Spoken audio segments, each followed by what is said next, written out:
പ്രിയപ്പെട്ട സുഹൃത്തുക്കളെ, ഇന്ന് മെയ് 29, 2025. ഇന്നത്തെ ദിവസത്തിൻ്റെ പ്രത്യേകത നിങ്ങൾക്കെല്ലാവർക്കും അറിയാമെന്ന് വിചാരിക്കുന്നു. ഇന്ന് മനുഷ്യൻ എവറസ്റ്റിൽ കാലുകുത്തിയതിൻ്റെ 72ാം വാർഷികമാണ്.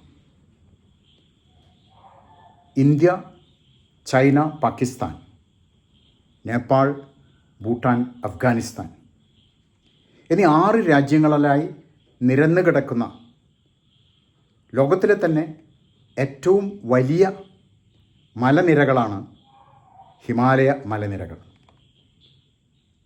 ഇന്ത്യയിൽ തന്നെ ഇത് 13 സംസ്ഥാനങ്ങളിലായി വ്യാപിച്ചു കിടക്കുന്നു. ഹിമാലയ മലനിരകളിലെ ഏറ്റവും ഉച്ചിയിൽ നിൽക്കുന്ന സ്ഥലമാണ് എവറസ്റ്റ് കൊടുമുടി. അതായത് ലോകത്തിലെ തന്നെ ഏറ്റവും ഉയരം കൂടിയ പ്രദേശം. ഇത് നിൽക്കുന്നത് നേപ്പാളിലാണ്. 8848 മീറ്ററാണ് എവറസ്റ്റിൻ്റെ പൊക്കം. 8 കിലോമീറ്ററിലധികം, ഏകദേശം 9 കിലോമീറ്ററോളം പൊക്കമുള്ള ഭൂമിയിലെ ഒരു പ്രദേശമാണ് എവറസ്റ്റ് കൊടുമുടി.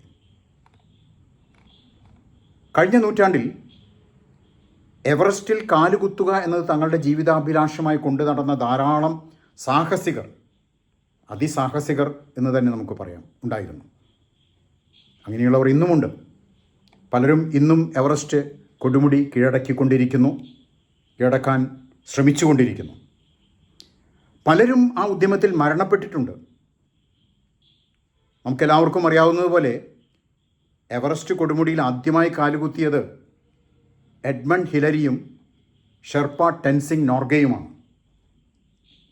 പക്ഷെ പലർക്കും അറിയാത്തൊരു കാര്യമാണ്, അത് അവരുടെ ആദ്യത്തെ പരിശ്രമമായിരുന്നില്ല എന്നത്.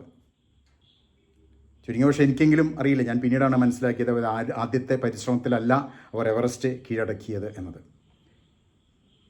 പരാജയപ്പെട്ട തൻ്റെ ദൗത്യത്തിന് ശേഷം ബേസ് ക്യാമ്പിലെത്തിയ ഹിലരി ചിന്തിച്ചു, തനിക്ക് ഈ കൊടുമുടി കീഴടക്കാൻ കഴിയുമോ.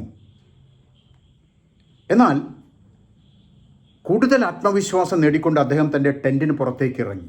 ബേസ് ക്യാമ്പിലുള്ള ടെൻറ്റിന് പുറത്തേക്ക് ഇറങ്ങി. സൂര്യന് താഴെ നിൽക്കുന്ന എവറസ്റ്റിനെ നോക്കി അദ്ദേഹം ഉച്ചത്തിൽ പറഞ്ഞു, "Again I will come to conquer you. As a mountain you cannot grow, but as a human being I can." നിന്നെ കീഴടക്കാൻ ഞാൻ ഇനിയും വരും. ഒരു പർവ്വതം എന്ന നിലയ്ക്ക് നിനക്കിനി വളരാനാവില്ല. എന്നാൽ ഒരു മനുഷ്യൻ എന്ന നിലയ്ക്ക് ഞാൻ ഇനിയും വളരും. ഈ വാചകങ്ങളിലൂടെ എഡ്മണ്ട് ഹിലരി ലോകത്തിന് നൽകിയത് മഹത്തായ ഒരു സന്ദേശമാണ്.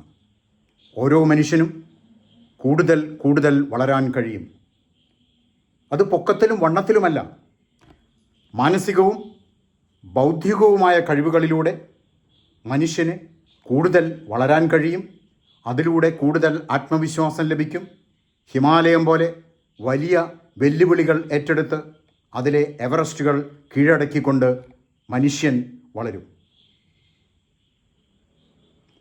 നേതൃത്വം എന്നത് രാഷ്ട്രത്തെയോ രാഷ്ട്രീയ പാർട്ടിയെയോ ഒരു സംഘടനയോ നയിക്കൽ മാത്രമല്ല, അത് സ്വന്തം ജീവിതത്തെ വിജയത്തിലേക്ക് നയിക്കൽ കൂടിയാണ്.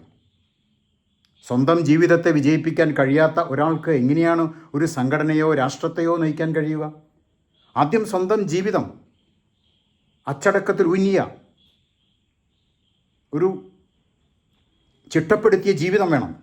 അതിലൂടെയാണ് വിജയത്തെ കൈവരിക്കേണ്ടത്. അത്തരമൊരു നേതാവിനെ മറ്റൊരു സംഘടനയോ രാഷ്ട്രത്തെയോ നയിക്കാൻ കഴിയൂ. അവനവൻ്റെ ജീവിതത്തെ നയിക്കേണ്ടത് അവനവനിലെ നേതാവാണ്.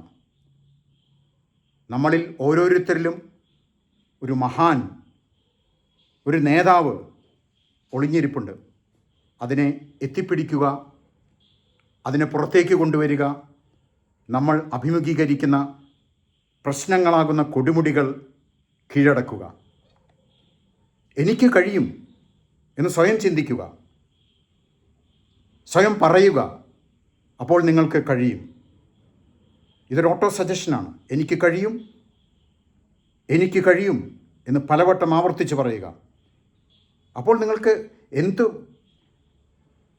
പ്രയാസമുള്ള ദൗത്യവും ഏറ്റെടുക്കാനും അത് വിജയിപ്പിക്കാനും കഴിയും. ഒരു പരീക്ഷയിൽ പരാജയപ്പെടുമ്പോഴോ ഒരു കാര്യം ഏറ്റെടുത്ത് പരാജയപ്പെടുമ്പോഴോ നിരാശനാകാതെ എഡ്മണ്ട് ഹിലാരിയുടെയും ടെൻസിംഗ് നോർഗയുടെയും ആത്മവിശ്വാസം മാതൃകയാക്കുക. വിജയം നിങ്ങളുടേതാണ്. ഒരു ലക്ഷ്യം നേടാൻ ആദ്യം വേണ്ടത് ലക്ഷ്യം എന്താണെന്ന് കണ്ടെത്തുക എന്നതാണ്.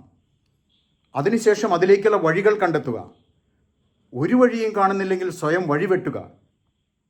ഒരു കൊടുമുടി കീഴടക്കുക എന്നതാണ് ലക്ഷ്യമെങ്കിൽ ആദ്യം തന്നെ കയറാൻ ഉദ്ദേശിക്കുന്ന കൊടുമുടി ഏതാണെന്ന് കണ്ടെത്തണം. പിന്നീട് അതിനെ കീഴടക്കാൻ പഠിക്കണം, അതിനുള്ള ഗ്രഹപാഠം ചെയ്യണം.